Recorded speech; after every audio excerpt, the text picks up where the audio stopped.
This presentation then is an attempt by me to try and grasp a particular experience that I have with certain things in the world.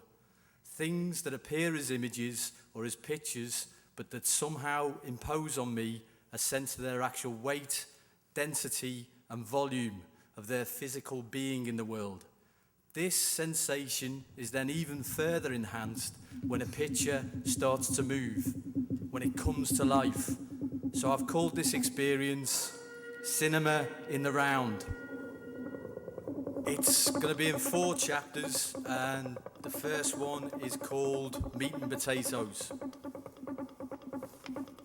What I was thinking about when I made this is how more to get to something that's flat and still has some intention.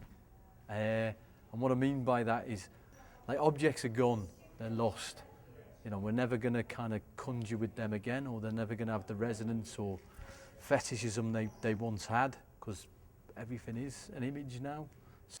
This diagram is of the multiplane camera, which was used by the Disney and Fleischer animation studios in the 1930s.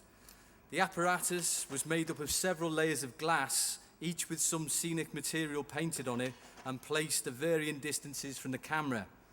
Concentrating on the volume and presence of the structure and the space around it, the multiplane drew particular attention to the relationship between the object and the viewer and its environment. The animation produced by the multiplane is both satisfyingly painterly and mechanistic at the same time, a mechanical painting process, what has been called the technology of enchantment and the enchantment of technology, or better still, the magic of Disney.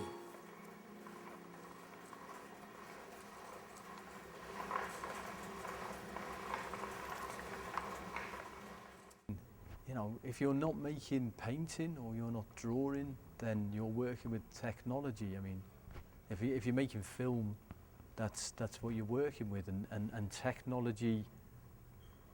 The technology of film has become so available, so you know, easily accessible, that that is, you know, why I make work is because of that. Technology allowed me to make work. If technology hadn't arrived at that point, I probably wouldn't be making work, because it gave me the access to kind of like start manipulating film in this really plastic way, you know, and that's what I'm kind of interested in, is that kind of plasticity. So this flotsam and jetsam is all carved from polyurethane. Now, polyurethane is a polymer, a chemical compound made up of long chains of repeating units that can be quite literally made into anything. It's the most ubiquitous modern material. It makes up most of this world.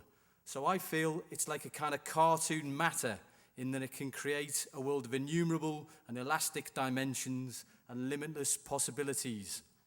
At the end of making this, I kind of thought that actually what I really want to do is make work on the internet. Like, the internet is the idea of sculpture in the expanded field, that's the expanded field now is there, and there's this kind of potential or this possibility. I think of myself as a kind of prosumer. It's like this new kind of, you know, you produce and you consume at the same time, and these are the tools that prosumers use, you know what I mean? It's not professionalism, it's something else, it's something in between that's kind of less and more than. So these images here are of Felix, are from an experimental television station in the 1930s. So this is obviously the progeny of Felix. You're consuming it, you're looking at stuff, and then you're making stuff and sending it back out, and then it's coming back to you, and it's just this kind of cycle, this loop that you're in.